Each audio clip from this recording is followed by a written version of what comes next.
Welcome to Community Voices with your host, Tarence Lauchie. This radio roundtable features community, business, and religious leaders that discuss current events and topics that impact our urban community. If you would like to be a guest or if you have a suggested topic, contact the station today at 616-259-7342. Now, into the program. Greetings, this is Tarence Lauchie. You're listening to another edition of Community Voices on 91.9 FM, The People's Choice. It's always exciting to bring information, news, and maybe insights as to what's happening in and around the greater Grand Rapids community. Today, I've got in the studio two ladies that will talk a little bit about something that may impact us all: restorative practices, good, healthy relationships, and then, of course, our neighbors, our neighborhood, our community. So Elianna is with us, and also Cindy. I don't want to slaughter the last names. So take a few moments, introduce yourselves, tell us a little bit about what you're doing, and then we'll get into this conversation. So my name is Elianna Bootson. I work for Neighbors of Belknap Lookout. We're one of the neighborhood associations in town, just north of downtown. You might know the mural along 196. And we recently, 5 years ago, moved the statue of Charles Belknap to Quake and Hastings, which is our gateway to the neighborhood, with lots of help from Angel Gonzalez on that project. And that's the location where there's like a peninsula that kind of sits out. You can call that. Yeah, we got some like show beds with plants in them. We replanted last year. Hopefully they're looking good. I haven't been out yet. The Quake Library is near there. Am I correct? I don't know that one. Yeah.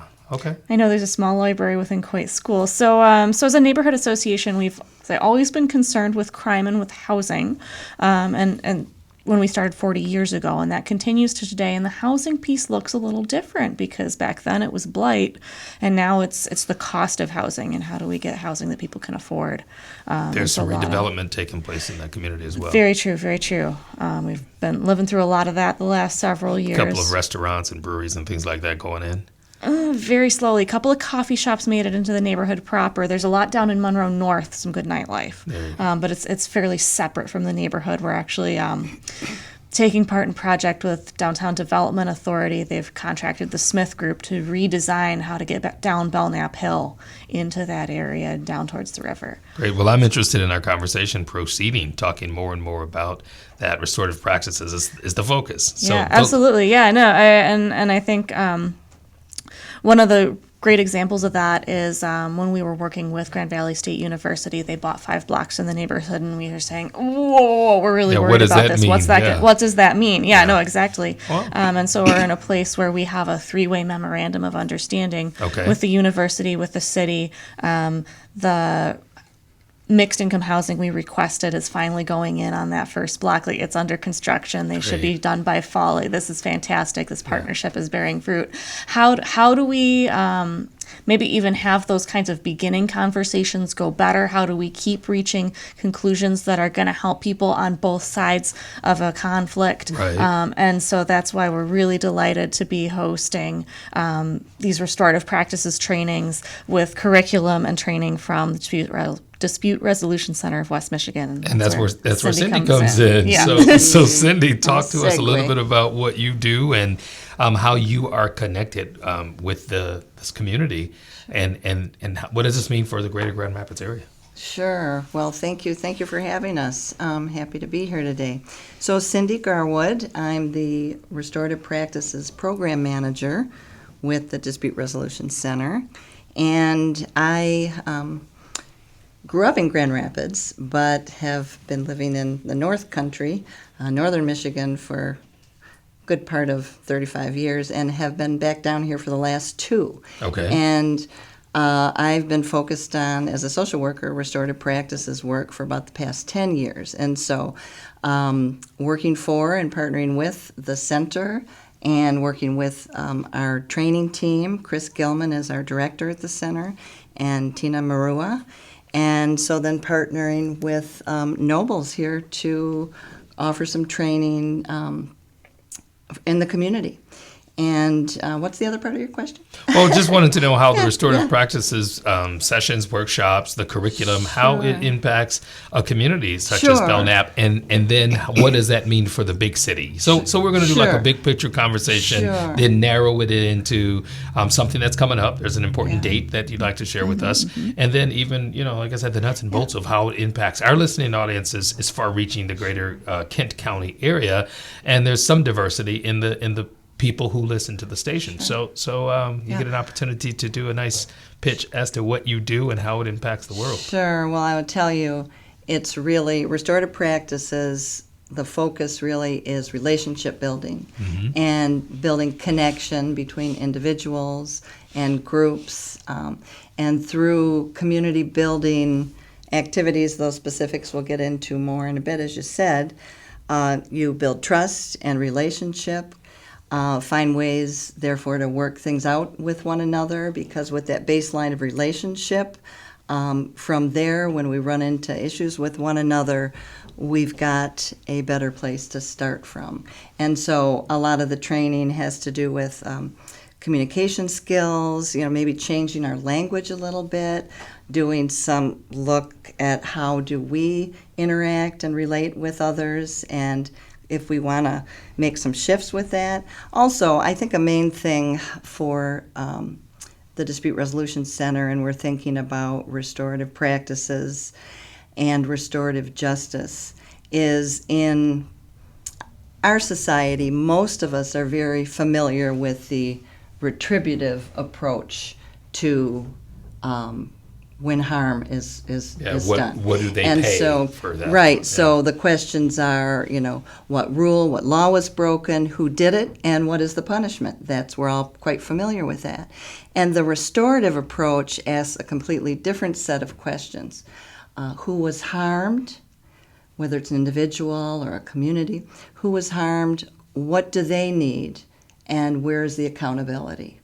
And so some people think that restorative practices is soft on crime, and it really is not.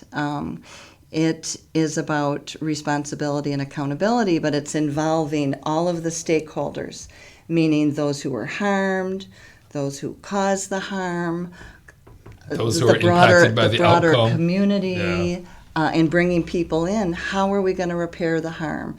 And the whole process in which that is done lends itself to people being more comfortable or feeling safer to take responsibility for something stupid I did or a mistake I made or harm I caused.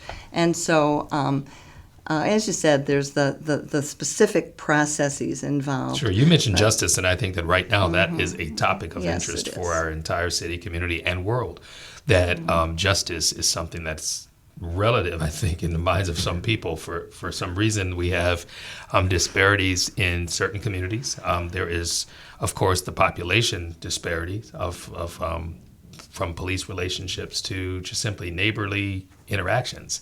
I had an encounter most recently where I felt like I was way back in the 1960s with somebody voicing their opinion about my ethnicity, only because I was walking into a restaurant, So those are the kinds of things that I think these conversations and dialogues can be helpful in, and we'll get into it because there's a practical application, the Belknap community. Talk to us a little bit about that community. I know the Lookout, of course, is a big center of attraction for those who live here in the city, but there's probably more to the neighborhood and reasons why you're working with Cindy. Absolutely. So, well, I guess part of what I want to say in this area is that we have several partners coming alongside us for the set of trainings. So we have Quake Creative Arts Academy, and when you talk about the punishing side of justice that we're so used to as a society. Retributive. There we go. Thank you. That. Retribution. Yeah. And I don't even know if justice belongs after that word, but yes, absolutely. Approach anyway. Yeah. So talking about that side of things and the school to prison pipeline, we're talking about a school where they are using restorative practices, where they are using circle work within their day-to-day work. And so we have this draw to say, hey, parents, come see what your kids are doing. So it's being taught as part of the curriculum for the school. Yeah. And so their part of this project with us. They're providing our rain site. So thank you to them for getting the district to agree to that. And our next session in particular, next week, Thursday evening, 6 p.m., Quake Park, free food for 40 to 50 attendees. We are going to talk about bringing it home. How can we take these skills that we're learning and using within our homes, within our families, maybe with our next door neighbors, and relations that we might have there. Another group is Quake Community Church. And Pastor Jerome has been avidly learning about restorative practices. They've been hosting some small restorative circles for a group of men, and hopefully some of them will have a chance to come out and join us. So I think those are a couple of big pieces. Sure. So you've got some partners involved in addition to the Belknap neighborhood. You've got at least 4 or 5 partners that's working with this restorative practices, dialogue, conversation, and sessions. Yeah. Cindy, your role is to facilitate. Are you the main facilitator? Chris and Tina and myself are, equally. We're the training team, and so we are providing these sessions together with our partners here, and we've kind of divvied it up, but we've all been attending each of the sessions and plan on doing that. And so we're doing some, circle work. A lot of restorative practices is done. Circular Yes. conversations. And really, I can just read a couple of definitions if it's okay. Sure, I think that would be a bit informative to our listening audience, because terminology such as restorative practices and restorative justice, these are new terms. When I say new, the last 10, 15 years or so, but it also doesn't always translate to the actual conflict that may be happening in a community or potential conflict that you're trying to avoid. So this is an educational moment, an opportunity to do some teaching. For those who are just tuning in, I'm Tarence Lauchie. You're listening to Community Voices on 91.9 FM, and we're talking about restorative practices, particularly the Belknap Lookout community, neighborhood area, and it's probably more far-reaching than that. So Cindy, tell us a little bit about that. Sure, and just the Dispute Resolution Center of West Michigan started out with and continues to offer mediation services. So mediation has a little bit different process than restorative practices specifically, but same, working with people with a neutral party to work towards resolving whatever's going on there. Restorative practices, the definition I'm looking at right now, is a social science inspired by and rooted in indigenous, native, and ancient wisdom traditions. It is a philosophy using practices which aim to build relationships and community, solve problems, and transform conflict. Then when harm occurs, restorative justice is a process which seeks to repair the harm and restore relationships. In the work of restorative practices, the idea is whether you're in a setting of a neighborhood doing some work together, a community, or you're in a school setting or any other setting, that 80% of what we do would be what they would consider proactive. That's the relationship building part, getting to know one another. And then 20% would be more that responsive when, conflict occurs, which is natural, normal, and okay. 20% of what we would be doing in our work would be that process. I feel like that 80% really drives back to what we were talking about last night. I feel like you just have to get out there and have that conversation without any expectations or requests. Like, you just got to get to know somebody. Yes, instead of focusing on those leaves that keep blowing into my yard, the problem, instead of seeing the person and seeing the problem, we're going to put that story down. This might seem easy for neighbors, because people live in neighborhoods, but I'm sure there's some challenges to somebody who might be a renter versus someone who's a homeowner versus somebody who is a business owner, somebody who's in violation of you cross my driveway or they turn around in my parking lot, all those things. Or we just have different cultural expectations, and you run into the thing over and over and over again of like, somebody's got loud music and I'm going to call the police on them. Yeah, and that brings up a whole different conversation when we talk about calling the police in America today.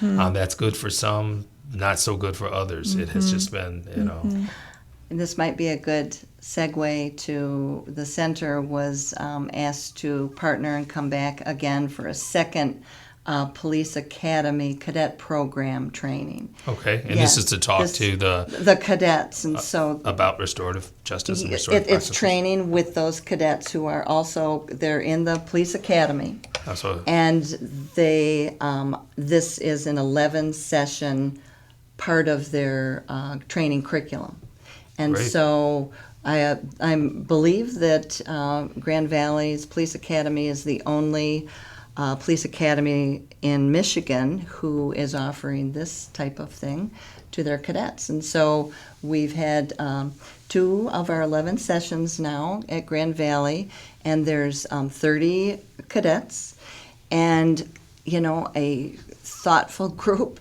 of people, and we're engaging very much in the conversations that we're having about what is policing about today, how has it changed, and they're very interested, and many of them surely seem to understand how this content applies to the police work that they will be doing. Yeah. It's a sensitive issue because, most recently and currently discussion, dialogue, trials, hearings going on relating to the interaction between police and specifically the African American community. So tell me a little bit about your area, your community, and what's being done to prevent issues that we've seen. I mean, I feel like we're sort of like at the very beginning of this journey. We have had some discussions internally, like with the board. We created a strategic plan last year, and we started with some neighbor polling. And we did come out very strongly to say, like, our primary value is justice. And justice means equal outcomes for everyone. Justice means we have to change our institutions for the better. And it's a long, slow path. Yeah. Unfortunately, things happen every single day that violate that or sets us back. Yep. Last week or 2 weeks ago, I felt like I was, in the 1960s again, like I said. And I think that's an important, sobering factor. But we have advocates or people who are working toward social justice and social change. Talk a little bit about how restorative practices can impact a whole entire city or community. Well, one thing I didn't mention either is that the center is working with Wyoming Public Schools and Kenosha Hills, my bad. We have Restorative Practices facilitator in each of the Wyoming Public Schools.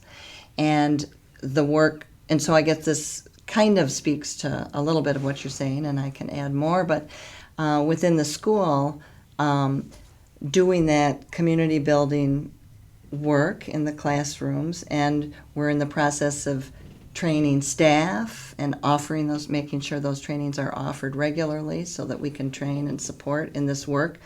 And then, it's the same process when kids run into issues with one another as they are learning this other way to go about, and they request circles now oftentimes. I need a circle because someone's been calling me a name or whatever it might be. So you're addressing things like bullying and conflict. Oh yes, right. And so, you as the facilitator, you have this circle referral that comes in or that you're aware of, and you speak with each party individually. What happened, what's going on, what were you thinking at the time, how were you impacted, who was impacted, and what do you think needs to happen to put things right. And then you meet with the other party, and before we would come into a responsive circle, it's important that whoever caused the harm is taking responsibility, because the last thing you want to do is go into that just circle create more or conflict. conference together and have someone reharmed.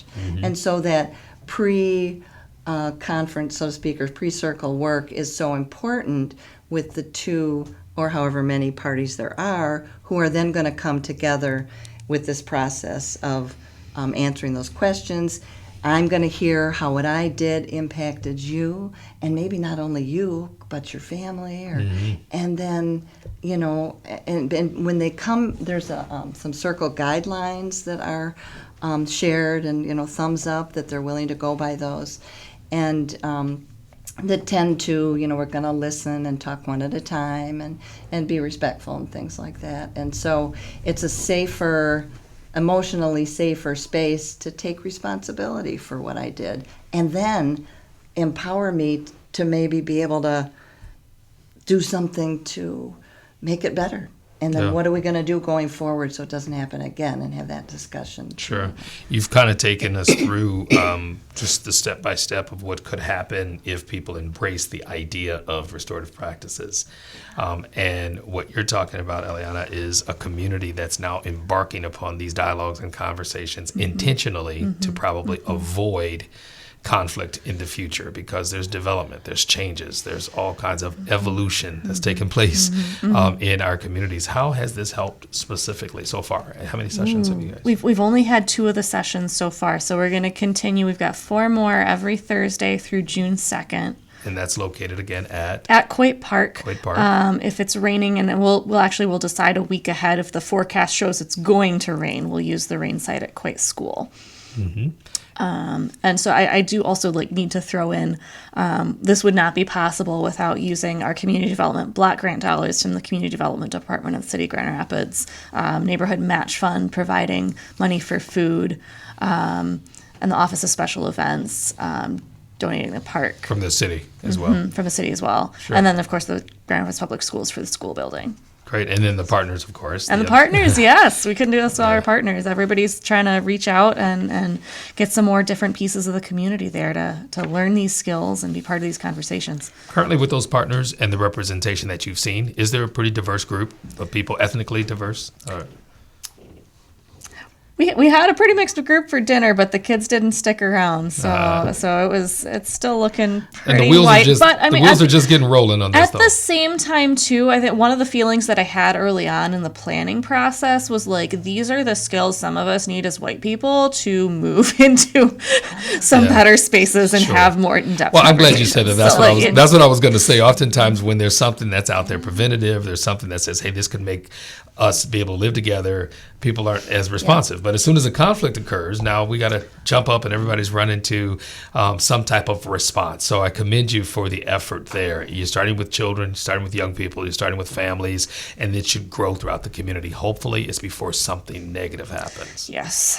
Yeah. So summer's coming. Last night, part of the content involved the stories that we bring, the stories that we carry around in our head about other people, just by looking over there, and we're coming in with all these stories. Yeah. And, what are we going to do about that because of such harm that is created by doing that? And how do you go about making that change, and the assumptions? And so we did some activities around that. And so just to get people thinking, and restorative practices is a paradigm shift. Oh yeah. It's a mindset. Oh yeah. And there's big issues out there. Yeah. So in addition to conflict resolution, there's other tools, other instruments that can be used preventatively. Yes, listening. See, there's connection circles, listening circles. There was a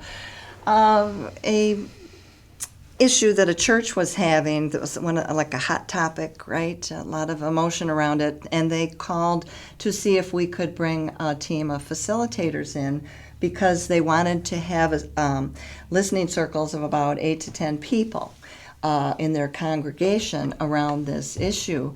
And the idea is that you're not commenting on what other people say. It's not there to resolve this particular problem. We're going to hear where people are coming from in a space that is, holding space for people to share their own thoughts and feelings about something. And that can be a very important part with some of these issues that our society is dealing with.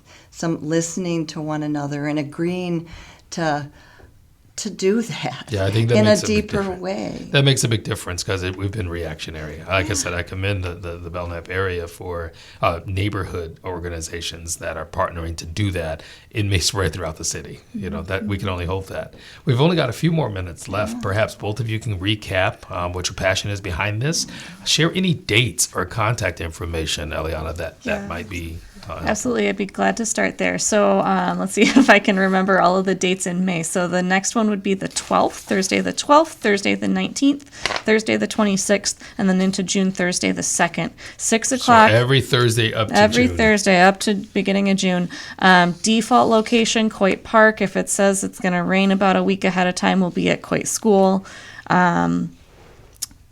You were prompting me about some contact information. Yeah. Our office line, if you need to use it, 616-454-8413. I would steer you towards the website. If you do use the internet, belknaplookout.org, BELKNAP. Yeah. Lookout, LOOKOUT.org. All right, great. Well, we've got about 5 minutes. I want to hear from you all's heart on this work. What got you interested in it? Why did you decide to do this? And what do you see as far as the future of this work? We'll start with you. So Elianna. from starting this work, actually, so let's back up to the beginning when the introduction happened. The introduction between the organizations, between Dispute Resolution Center and multiple neighborhood organizations, came from Julie Niemczyk at the Grand Rapids Police Department. She's the crime prevention coordinator. She has a history in neighborhood associations. And she said, I want you to meet these guys. We're talking about a potential training opportunity. Come learn about it. And the folks who stuck around were me and Pastor Jerome going, we need this in our community. So Great. That's what got us here. Sure. And so you have a personal involvement or connection being a resident in the community as well. Mm-hmm. Terrific. We do. Well, I'm sure you've got years of stories as it relates to why you're doing this passionately, just your passion behind it. Tell us a little bit about how you got involved in restorative work. Well, in the 90s, I saw in the newspaper training for a 40-hour to be a volunteer community mediator. So I have had experience with that mediation, and what drew me in was that alternative. I knew there was another way for us to be together as humans when we, relationally, and then when we run into trouble. And then in 2012, I was doing a peace ambassador training, and that's when I got my exposure to the impact of the restorative justice process in people's lives, because people were telling stories that were participating in the peace ambassador training. And I was hooked, And so I started, then I decided, okay, I'm going to narrow my focus in my work to the work of restorative practices, restorative justice, and I just set about getting myself trained and traveling around to talk to other practitioners and programs in different parts of this country. And then, here I am. A few years later, right? Yeah. A few years later, thousands of hours later. Exactly. And hopefully making a difference. And I've got to tell you, just the website, Dispute Resolution Center of West Michigan. Yeah, I was going to say, how can people get a hold of you? Yes, and go to the website, and then there's a 4-day training in July. So day 1 and introduction to restorative practices is day 1. Day 2 is using circles effectively. Those are the 2 days many school staff will take. And then day 3 and 4 are around restorative justice conferencing. So a little more in-depth work. I participate. I didn't even talk about the referrals from the courts. With the juvenile court and the adult court, we get a number of referrals, folks who are willing to go through the restorative justice conferencing process. And so that has been, the potential for healing and people being able to move on when something has happened that they've ended up in court and with that kind of a referral is just so big.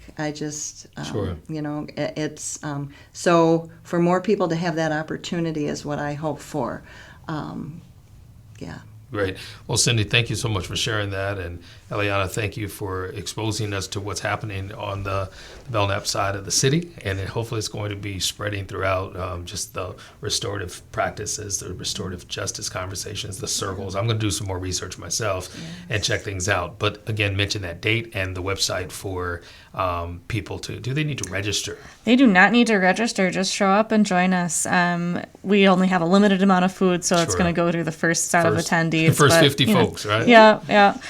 But we are continuing the next 4 Thursdays through June 2nd, 6 p.m., Quake Park, unless it's at the rain site, and we'll have signs up then too. Terrific. So. And that's open to residents, neighbors, business owners, community organizations. And, absolutely. Hopefully it will grow.